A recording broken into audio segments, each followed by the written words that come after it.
Guys, welcome to my first vlog. मेरा नाम है प्रेम। शाम 7 बजते ही मुझे पता नहीं क्या हुआ, मैं अपना सारा सामान निकाल कर एक बैग में पैक करने लगा। सारा सामान पैक करने के बाद भी थोड़ी जगह बची थी, तो मैंने सोचा कि एक सेल्फी स्टिक भी डाल देता हूँ, पता नहीं कब काम आ जाए। और बैग को पैक करके मैं एक गाड़ी में बैठ गया। रात का सफ़र था और हम निकल पड़े। कुछ गाड़ियों से हम आगे जाने लगे तो कुछ गाड़ियाँ अपने आप ही हमसे पीछे जाने लगी, मानो कि कोई अदृश्य शक्ति उनको अपनी तरफ खींच रही हो।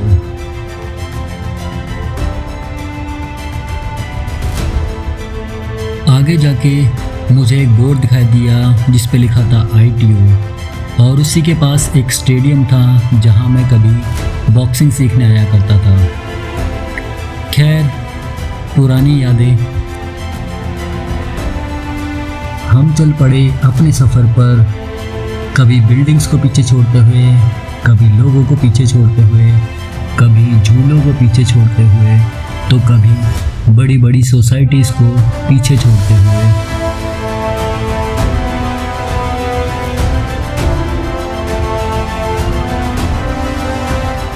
तभी अचानक सब कुछ बदल गया। हम ऐसी जगह पर पहुंच गए मानो हमने सभी को पीछे छोड़ दिया हो। चारों तरफ बस अंधेरा ही अंधेरा था,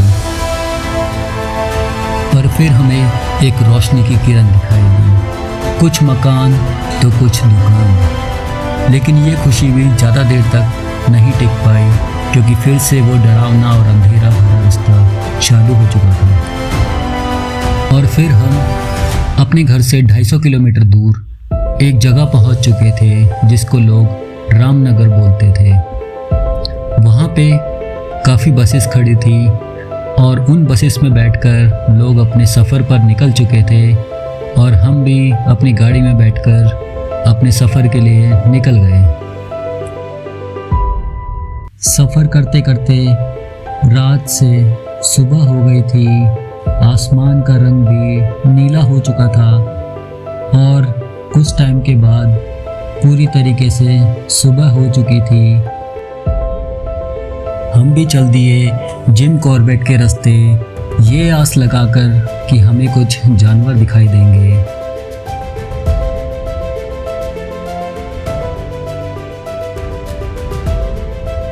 कुछ जानवर हमें दिखाई भी दिए, लेकिन तब जब कैमरा बंद था, मानो भगवान न चाहते हो कि इनको पूरी दुनिया देखे। हमारा अगला स्टॉप था सराव, जहाँ पे हमें उत्तराखंड के खूबसूरत पहाड़ दिखना चालू हो गए थे। चारों तरफ हरियाली थी और वहाँ पे हमने चाय पानी पी। सामने का नज़ारा बहुत ही खूबसूरत था।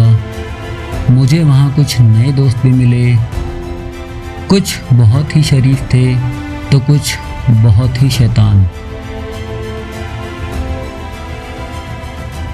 पहाड़ों का ठंडा पानी पीकर हम भी चल दिए अपने सफ़र पर, जहाँ हमें खूबसूरत पहाड़ दिख रहे थे, मौसम भी खूबसूरत था और चारों तरफ हरियाली ही हरियाली थी। पहाड़ों के टेढ़े मेढ़े रास्तों से होते हुए हम चलते गए अपने सफ़र पर। रास्ते बहुत उबड़ खाबड़ थे, लेकिन मुझे तो वीडियो बनानी ही थी। 320 किलोमीटर का सफ़र तय करके हम पहुंच गए थे एक गांव के पास, जिसको लोग बोलते थे भिक्यासेन।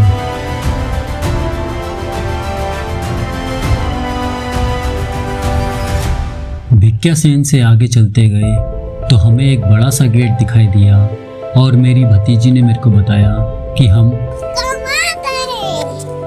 पहुंच चुके थे अपने गांव कमराड़, जो कि दिल्ली में हमारे घर से 331 किलोमीटर दूर है। घर के सामने का नज़ारा कुछ इस तरह था, हरियाली हरियाली और साफ बादल।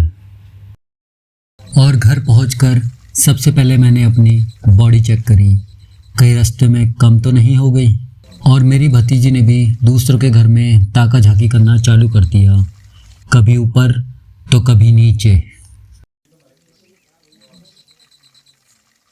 वहाँ से नीचे जाना है। चलो नीचे। रात हो चुकी थी और हमसे मिलने कुछ मेहमान आए हुए थे और उधर मेरी भतीजी का पूजा पाठ करना चालू हो चुका था। पितामह देवा, जय गुरुजी देवा, माता जाकी पार्वती पितामह। खैर, आज का ब्लॉग यहीं ख़त्म करते हैं। मेरी लाइफ का फर्स्ट ब्लॉग था, गलतियाँ भी हुई होंगी, सजेशन देना ज़रूर ताकि मैं सीख सकूं। मिलते हैं आपसे अगले ब्लॉग में, तब तक के लिए गुड नाइट, टेक केयर।